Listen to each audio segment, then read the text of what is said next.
Hi, welcome to the Intellectual Property Enforcement Program Performance Measures Training, also known as IPEP.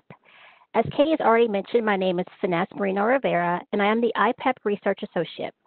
We appreciate you taking time out of your busy schedules to learn more about IPEP's performance measures and how to report them in the PMT system.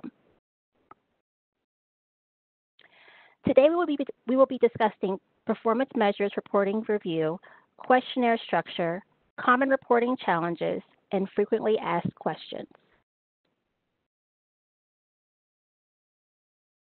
At the end of this training, you should walk away with a better understanding of why BJA requires you to report performance measures and how we use this information. During the training, you'll get an in-depth review of IPEP's specific reporting and some issues we see in reporting. This section of the training will provide an overview of performance measures and the reporting process.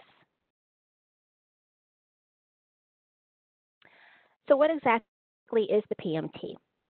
The Performance Measurement Tool is the online data collection tool for Office of Justice Programs grant recipients.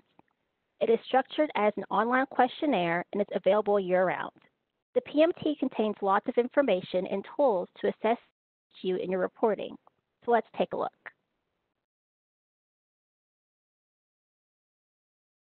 This table outlines the type of data you'll be reporting each reporting period, when your reports are due in the PMT, and whether you also need to upload your reports to GMS. As you can see from the alternating values under the second column, you'll only report on the narrative questions in January, July, and during your last reporting period of grant activity, regardless of where that falls on the schedule. Also, you can see from the table, the PMT is only open for data entry during the month after a reporting period closes. The PMT is accessible year-round for you to review and edit your data, generate reports, and more. But you will need to contact the PMT Help Desk to help you unlock reports as needed. The first page of each performance measure questionnaire outlines additional resources that may be helpful as you report. It includes reminders about the program's goals and objectives, and lists contact information for the PMT Help Desk and state policy advisors if you need to reach out with any questions. We'd like to note that each program's goals and objectives as a reminder of why we are asking you to fill out this questionnaire each quarter.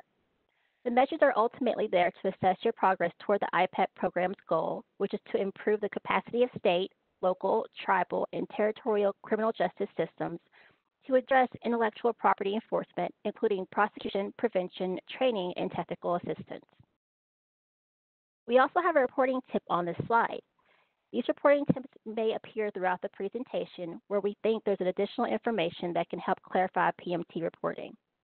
This one highlights that some grantees find it easier to track the required data outside the PMT in smaller time increments, maybe by week or by month, and then add it all together when it is time to report in the PMT to get the reporting period totals. We strongly encourage you to use whatever approach makes it easier for you to report your totals each reporting period. So what are performance measures? Performance measures include inputs, activities, outputs, and outcomes. Inputs refer to programs' resources. Examples include grant funding, like where we ask about your program's funding allocations by partner type in question 2. Human resources, which we get at through a variety of questions about cross-sector partners and community participation, and data and analytical resources, which we get at through questions about data analysis and use. Activities are the actions that convert inputs to outputs that eventually result in measurable progress toward the program's goal. These can include things like trainings, program materials, and dismantling counterfeiting organizations. Outputs are the countable products or services that result from these actions.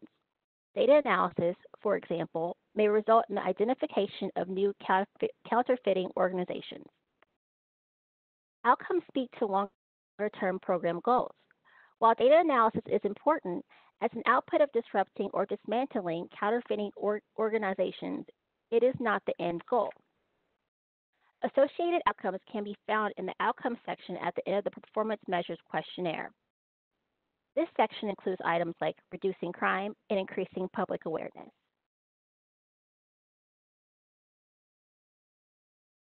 The performance measures benefit to BJA includes identifying areas of success and potential areas of improvement, to track grant activity and progress towards program goals, to understand how funds are being distributed, and to comply with the law.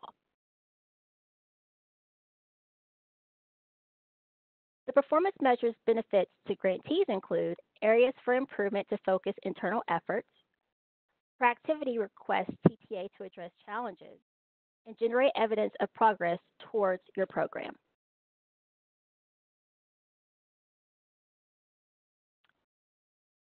Now we'll have a quick review. Please respond to the following polling questions on the right side of your screen. Number 1, how many days after the close of a reporting period is your PMT report due? A, 7, B, 15, C, 30, or D, 45? Question 2, how do performance measures help grantees? Is it A, inform budget, strategic planning, and future funding? B, identify successes in areas for improvement? C, inform targeted TTA? Or D, all of the above? Okay, for number 1, the correct answer is C, 30.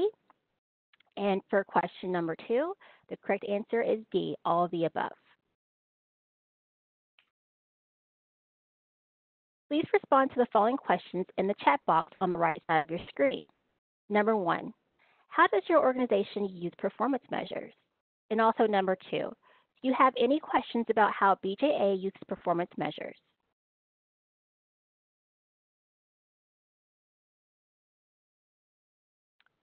Okay, thank you for your responses. You can continue to send those in, but I'm going to continue with the presentation. Now let's get into the questionnaire structure. The performance measures have multiple structures and functions. The structure of the performances can be multiple choice, multiple responses, or open text. Also, the function of the performance measures can vary. Functions include baseline questions, carry forward questions, and skip flow questions.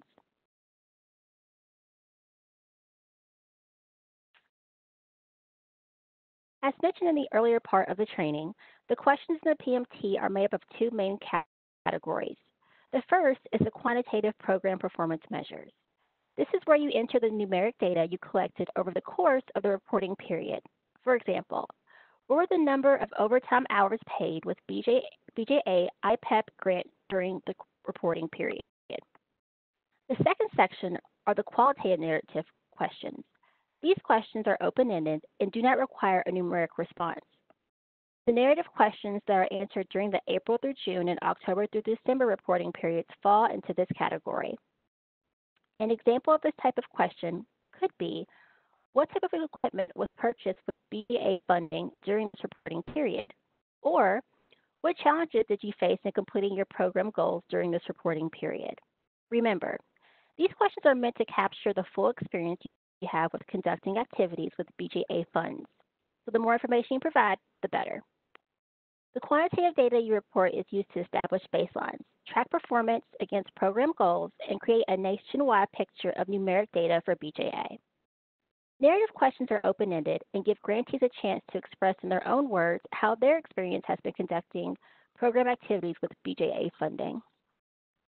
Both of these categories are equally important for your reporting, and you should take every possible measure to ensure the accuracy and integrity of your data.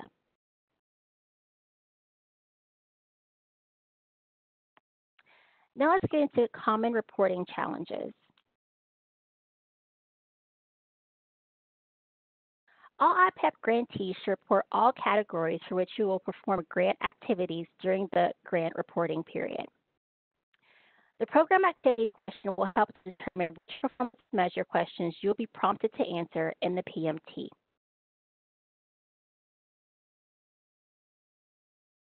Many of the questions in IPEP's performance measures questionnaire are related. During the data verification process, analysts as myself, examine related questions to ensure sites are reporting consistently. Below are examples of related questions, if or then.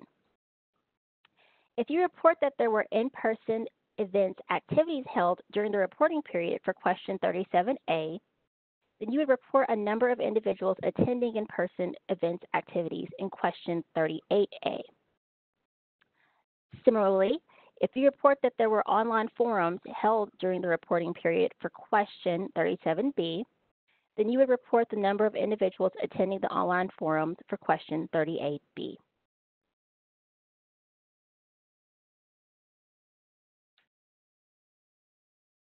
Baseline questions represent the extent of change between start of the project period and a given reporting period. It is important to note that the total for baseline questions should remain the same throughout the reporting periods. For example, question 11A is a baseline question which states, during the quarter before the start of the project period, the number of individuals arrested for violation of intellectual property laws. Also, question 11B states, please report the number of new individuals arrested for violation of intellectual property laws during the reporting period. To answer this question correctly, the number given in question 11B should be different from the baseline number reported in question 11A.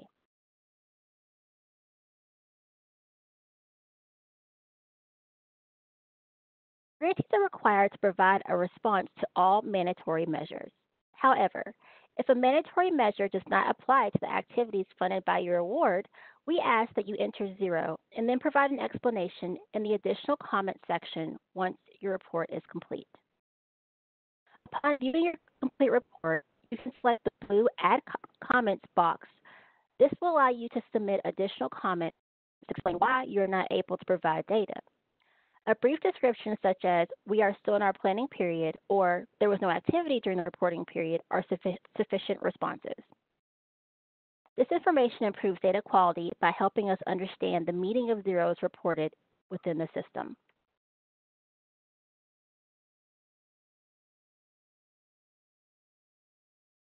BJA enhances data quality by assessing data consistency and accuracy in addition to encouraging grantees to review and revise data entries.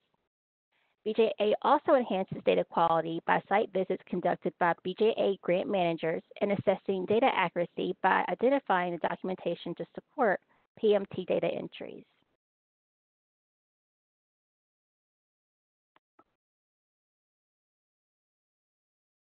For grantees, well-defined goals clarify priorities and establish criteria for success. For your program, you may want to consider setting SMART goals in order to clarify your priorities. Reevaluate goals semi-annually to determine if changes to program priorities need to be updated, and to use the data in order to track your progress towards your goals.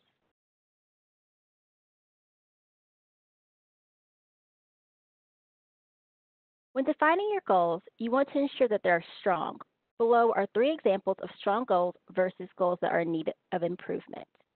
As you can see, the stronger goals include more information and details, while the goals needing improvement are brief and lacking details.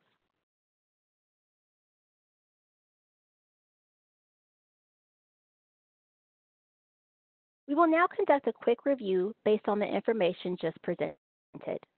Please respond to the following polling questions on the right side of the screen. Question 1. Which is not a component of a SMART goal? A, measurable, B, assorted, C, relevant, or D, time-bound? Also, please answer question 2. How does BJA verify performance data? A, quarterly data verifications, B, automatic PMT system validations, C, site visits, or D, all of the above?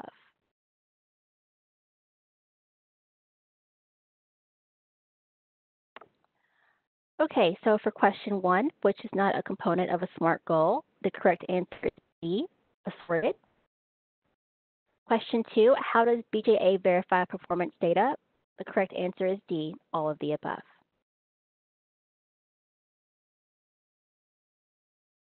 We'll now move into frequently asked questions. Receiving an error message. Follow the prompt to correct any errors or discrepancies. Then click the Federal Awards page and review the data entry status and report status columns to make sure you have completed data entry. Losing data. The PMT will time out after 30 minutes of inactivity. To avoid re-entering data, click the Save button before leaving the system or when you are finished entering data. What does this question mark mean? On the data entry page, each measure and question underlined in blue is a link to more information. Click on or hover over the links throughout the page for definitions and instructions. To edit submitted data, if your report is locked, contact the PMT Help Desk to request that the report be unlocked. To update information, it is crucial for PMT users to make sure the profile page has correct and complete contact information. Please update information in the Grants Management System, also known as GMS, first, and update in PMT. Red buttons. Red buttons are used as indicators to the action required on that page. Select the red buttons throughout the page and it will complete the task at hand or take you to the next step. Here's the BJA PMT Help Desk contact information. Our office hours are Monday through Friday, 8:30 a.m. to 5 p.m. Eastern Time, except U.S. federal holidays. We strive to return everybody's email and phone call within 24 hours, so please don't hesitate to leave a voicemail or email even after business hours. We'll leave the webinar open for about 5 to 10 minutes so you can download any handouts attached or use the Q&A box if you have any questions. A recording of today's training and other user materials and resources will be posted online. On behalf of BJA and the PMT, thank you for your time, dedication, and hard work. This now concludes the IPEP presentation.